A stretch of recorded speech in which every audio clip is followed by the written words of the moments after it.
Hello दोस्तों, आप सभी का मेरे साइंस गुरु ट्रिकली यूट्यूब चैनल पर हार्दिक स्वागत एवं अभिनंदन। आज दोस्तों मैं आप सभी के लिए क्लास 12th रसायन विज्ञान के चैप्टर संख्या 8 डी एवं एफ ब्लॉक के तत्व के बारे में जानकारी दे रहा हूँ, जिससे आप पढ़कर अच्छे अंक प्राप्त करो। दोस्तों, ये चैप्टर कोरोना काल के बाद माध्यमिक शिक्षा बोर्ड के द्वारा नया आधारित जो सिलेबस उसके आधार पर ये चैप्टर है, जो आपके 3 अंकों में डिवाइड किया गया है, जिनमें से आपके 3 प्रश्न इसमें से आएंगे, वो भी छोटे छोटे प्रश्न होंगे, अति लघुरात्मक प्रश्न, बिल्कुल अति लघुरात्मक प्रश्न होंगे जो 3 अंकों के आएंगे। इसलिए ये चैप्टर लगभग सभी बच्चों के लिए जो है एक डिफ़िकल्ट चैप्टर है, क्योंकि इनमें छोटे छोटे प्रश्न बहुत बनते हैं। इसलिए मैं आपको ये इसमें जो मस्ट और बढ़िया बढ़िया जो प्रश्न बनेंगे वो भी बताऊंगा, और ये पूरा चैप्टर है। इसमें से ये पहला भाग डी ब्लॉक, जिसमें डी ब्लॉक के बारे में आपको बताने जा रहा हूँ। डी ब्लॉक क्या होता है? डी ब्लॉक के तत्व जिन जिन तत्वों के अंतिम इलेक्ट्रॉन डी कक्षक में भरे जाते हैं। कौन से? डी कक्षक में भरे जाते हैं, जो डी ब्लॉक के तत्व कहलाते हैं। और जो इनका स्थान है वो आवर्त सारणी में वर्ग संख्या 3 से 12 तक, ये कुल कितने वर्ग होते हैं इनके? 10, 3 से 12 10 वर्ग होते हैं। तथा ये आवर्त में 4 से 7वें आवर्त में स्थित होते हैं। तो ये इनके कुल आवर्त 4 हो जाते हैं, और इनकी टोटल संख्या है वो आपके 40 होती है। और इसका आवर्त सारणी में स्थान है जो आपके एस व पी ब्लॉक के मध्य होने के कारण है, जो इनको क्या कहा जाता है? पुल या सेतु का भी ये निर्माण करते हैं। डी ब्लॉक होते हैं जो एस व पी ब्लॉक के मध्य स्थित होते हैं, जिस कारण ये क्या एक पुल या सेतु का निर्माण करते हैं। और इन्हें संक्रमण तत्व भी कहा जाता है। संक्रमण तत्व क्या होता है? संक्रमण तत्व जिनका डी ब्लॉक के तत्वों के जो डी कक्षक वो क्या हो? अपूर्ण हो, अयुग्मित हो, युग्मित नहीं हो। क्या हो? अपूर्ण व अयुग्मित हो, वो होते हैं संक्रमण तत्व।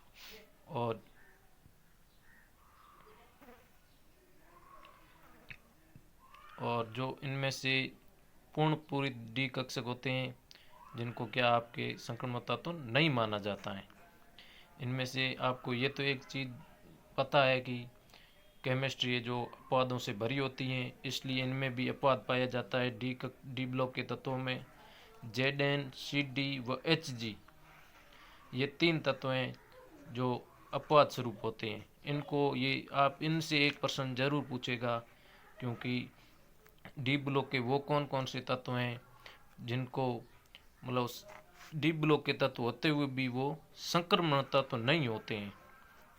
तो इनमें ये पूछ सकता है, ये संक्रमण तत्व नहीं पाए होते क्योंकि इनमें जो डी कक्षक है वो पूर्ण पूरित होता है, जैसे 3D10 और 4D10 और 5D10। Zn का होता है ये, और ये होता है आपके Cd का, और ये Hg का। ये क्या है? D10 ये क्या है? पूर्ण पूरित है, इसलिए इनको संक्रमण तत्व नहीं माना जाता है। इसके बाद दोस्तों डी ब्लॉक की कुल जो 4 श्रेणियाँ होती हैं। कितनी? 4। जैसे इनका जो इलेक्ट्रॉनिक विन्यास है वो क्या होता है? आप देखिए N-1 D 1 से 10 व NS 1 से 2। तो यहाँ पर आपके यहाँ N है जो मैंने आपको बताया कि यहाँ पर जो ये है कि 4 से 7वें आवर्त, तो इसमें आप जो n की संख्या 4 से 7 के बीच में रखेंगे तो आपको 4 श्रेणियाँ प्राप्त होगी। जैसे मैं आपको रख कर बता रहा हूँ, तो इसमें आप देखिए n मैंने पहले 4-1, तो यहाँ पर आ गया 3D, और फिर रखा 5-1 तो आ गया 4D, और फिर मैंने रखा आपके 6-1 तो यहाँ आ गया 5D, और फिर मैंने रखा 7-1 तो तो यहाँ आ गया आपके 6D। तो ये 4 श्रेणियाँ हैं जो होती है। ये तत्व कहाँ कहाँ उपस्थित होते हैं, किस श्रेणी में, तो यहाँ देखिए आप, ये जो 3D श्रेणी है ये आपके 21 नंबर स्कैंडियम से लेके 30 जिंक तक उपस्थित होती है, जो 3D श्रेणी। और इसमें ये 3D श्रेणी है जो इसके ऊपर आप मोस्ट लिख दो, इम्पोर्टेंट, ये श्रेणी सबसे ज़्यादा, और इसमें सबसे ज़्यादा प्रश्न पूछे जाते हैं। और 4D श्रेणी जो आपके 39 इट्रियम से लेकर 48 कैडमियम तक होती है। और फिर आपके 5D श्रेणी है जो इसमें एक तत्व तो आपके वो 4F में न रखकर 57 नंबर पर जो लेंथेनम होता है उसको लिया जाता है। और फिर 72 HF से 80 HG। फिर आपकी 6D श्रेणी होती है, वो उसमें भी एक आपके एक्टिनियम जिसको 89 पर अलग से रखा जाता है। और फिर 104 रदरफोर्डियम से लेकर 112, ये आगे ये श्रेणी अपूर्ण है, इसकी अभी तक तत्वों की पूर्ण खोज न हो चुकी है, इस कारण ये अपूर्ण है। और अब आगे मैं आपको बताऊंगा संक्रमण तत्वों का सामान्य इलेक्ट्रॉनिक विन्यास। सामान्य तो इनका इलेक्ट्रॉनिक विन्यास होता है वो N-1 D1 से 10 और NS1 से 2 होता है। यहाँ पर मैंने आपको बताया, अब N जो वर्ग आवर्त होते हैं वो 3 से 4 होते हैं, तो इसमें मैंने आपको संख्या रखी, पहले मैंने 4 रखी, 5, तो ये क्रमशः जो आपको ये श्रेणियाँ प्राप्त हुई, जो मैंने आपको बताया कि इनकी जो क्या कितनी होती है, 4 श्रेणियाँ होती है। दोस्तों इनमें 3D श्रेणी, उनका सामान्य इलेक्ट्रॉनिक विन्यास जो मैं आपको बताने जा रहा हूँ, परमाणु क्रमांक 21 पर स्कैंडियम आता है और 22 पर टाइटेनियम, वेनेडियम, क्रोमियम, इसी प्रकार ये तत्व है। और इनका मैं आपको इलेक्ट्रॉनिक विन्यास बताऊंगा, और उसके साथ याद करने का ट्रिक भी है मैंने जो आपके लिए बनाया है, जो मैं आपको बताऊंगा। इसमें आपको कुछ न करना, इस श्रेणी के लिए आपको फॉरेस्ट 2 है जो सभी में कॉमन आएगा, पर 2 आपको मैं इसमें बता देता हूँ। एक 24 नंबर पर क्रोमियम है, उसके ऊपर आप एक स्टार लगाइए, और एक 29 नंबर पर जो आपके कॉपर है, इस दोनों पर स्टार लगे। दूसरों में तो आप सभी को जैसे 3D1 forest 2, 3D2 forest 2, 3D3 forest 2, 3D4 यहाँ पर आना चाहिए, फॉरेस्ट 2 आना चाहिए, ये 3D5 फॉरेस्ट 1 आता है। और इसी प्रकार आगे ये चलता चलता यहाँ पर 3D9 फॉरेस्ट 1 आना चाहिए। उसी प्रकार यहाँ पर जो फॉरेस्ट 1 और 3D10 आता है, और आना चाहिए यहाँ पर फॉरेस्ट 2 और 3D10, क्यों 9, क्योंकि इसमें जो आपके जो होता है ऊर्जा अंतर इन दोनों के बीच में वो बिल्कुल कम होता है।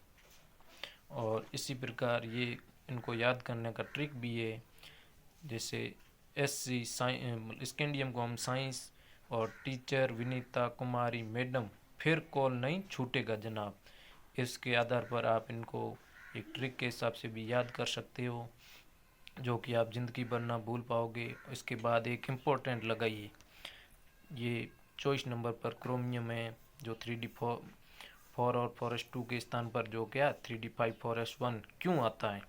और 29 नंबर कॉपर 3D9 फॉरेस्ट 2 के स्थान पर 3D10 फॉरेस्ट 1 ये क्यों आता है, क्योंकि इनमें जो 3D तथा फॉरेस्ट कक्षक होते हैं उनके मध्य ऊर्जा का अंतर होता है जो बहुत ही कम होता है, जिस कारण ये इलेक्ट्रॉन फॉरेस्ट से एक इलेक्ट्रॉन त्याग देते हैं जो 3D कक्षा में चला जाता है। ये टपक जाकर फॉरेस्ट से इलेक्ट्रॉन है जो 3D में टपक जाता है। अब मैं आपको जो प्रथम संक्रमण श्रेणी 3D है उन तत्वों के सामान्य गुणधर्म और डी ब्लॉक के तत्वों के सामान्य गुणधर्म जो सेम होते हैं वो मैं आपको बताने जा रहा हूँ। पहली ये हमारे ऑक्सीकरण अवस्था, जैसे सामान्यतः डी कक्षों में ऑक्सीकरण अवस्था है जो कितनी होती है +2 होती है, ये मोस्टली याद कर लेना, जो इनकी ऑक्सीकरण अवस्था वो +2 होती है। तथा अधिकतम जो ऑक्सीकरण अवस्था होती है वो किसकी होती है Mn की, जो +7 होती है, कितनी +7। जैसे हमने एक उदाहरण लिया है KMnO4, तो यहाँ पर हम K का जो आपको पता है ऑक्सीकरण अवस्था जो +1 होती है, और प्लस Mn को हमने X मान लिया, और जो आपके ऑक्सीजन है उसकी -2 होती है। और कितने ऑक्सीजन है 4 है, तो हमने 4 से मल्टीप्लाई कर दिया, बराबर 0 के बराबर रख दिया। तो 1 + x-8 बराबर 0। तो हमने यहाँ पर 1 से -8 से 1 जो काट दिया, तो यहाँ आ गए x-7 बराबर 0। तो x बराबर 0 से हम इधर भेजेंगे तो माइनस का है जो प्लस का 7 बन जाएगा। और फिर रंग, डी ब्लॉक के तत्व जो सामान्यतः रंगीन होते हैं, कलर्ड होते हैं, क्योंकि इनमें अर्धपूर्णित डी कक्षक पाए जाते हैं, जिस कारण उसमें अयुग्मित इलेक्ट्रॉन भी पाए जाते हैं, जिस कारण ये रंगीन होते हैं। जैसे अपवाद मैंने आपको कहा केमिस्ट्री में अपवाद, तो ये अपवाद सेम पूरे में चलेंगे। ZnCdHg जो है रंगीन होते हैं क्योंकि इनमें पूर्ण पूरित डी कक्षक होते हैं, जिस कारण इनमें अयुग्मित इलेक्ट्रॉन उपस्थित होते हैं। इस कारण ये प्राय रंगीन होते हैं, कलरलेस होते हैं। ये है जो ये मोस्टली इसको भी आप याद करना। फिर उत्प्रेरक के गुण में एक वनस्पति घी का निर्माण और हेबर विधि द्वारा अमोनिया का संश्लेषण, ये पूछ सकता है। डी ब्लॉक के तत्व उनका उत्प्रेरकीय गुण की 2 विधियां बताइए, तो ये 2 विधि पूछ सकता है। और इसके बाद में चौथा पॉइंट है चुंबकीय गुण। डी ब्लॉक के तत्व सामान्य अनुचुंबकीय होते हैं, क्योंकि ये अर्धपूरित और अयुग्मित होते हैं, इसलिए ये अनुचुंबकीय और रंगीन कलरलेस होते हैं, कलर्ड होते हैं। अर्धपूरित डी कक्षक अयुग्मित और अर्धपूरित होने के कारण ये अनुचुंबकीय गुण प्रदर्शित करते हैं। और अपवाद जो चलता आ रहा है, हमने 3 बार देख लिया, ये ZnCdHg जो प्रतिचुंबकीय गुण प्रदर्शित करते हैं, क्योंकि डी कक्षक है वो पूर्ण पूरित होते हैं, वह युग्मित इलेक्ट्रॉन उपस्थित होते हैं। तो दोस्तों इसी प्रकार मैंने इस चैप्टर के जो मोस्ट पर्सन जो सभी थे वो मैंने आपको बता दिए। और अब इसी तरह मैं आपके लिए एफ ब्लॉक का है जो वो भी उसके बारे में मैं दोनों श्रेणियों के बारे में अच्छी तरह से बताऊंगा, और मोस्ट पर्सन भी आपको बताऊंगा। और दोस्तों इसके जो अभिलाक्षणिक गुण हैं उनको एक बार मैं फिर डी ब्लॉक के आपको बता देता हूँ। संक्रमण तत्व होते हैं वो ठोस होते हैं, लेकिन जो मरकरी Hg वो क्या होती है, द्रव होती हैं। और ये सभी तत्व धात्विक होते हैं, और इनमें जो तन्यता वर्धनीयता ये सब गुण पाए जाते हैं।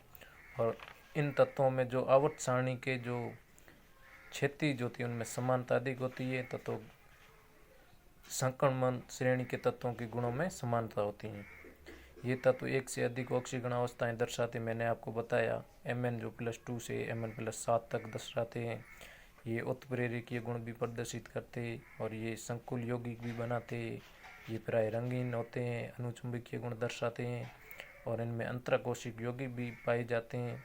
और ये मिश्र धातु भी बनाते, और लगभग सभी धातु मजबूत, कठोर और तन्यता रखते हैं, और उच्च गलनांक और क्वथनांक वाली होते हैं। दोस्तों इसी प्रकार मैं आपके लिए अच्छा वीडियो और लेके आऊँ। और दोस्तों मेरे चैनल को आप सब्सक्राइब करना, लाइक करना और शेयर करना। धन्यवाद।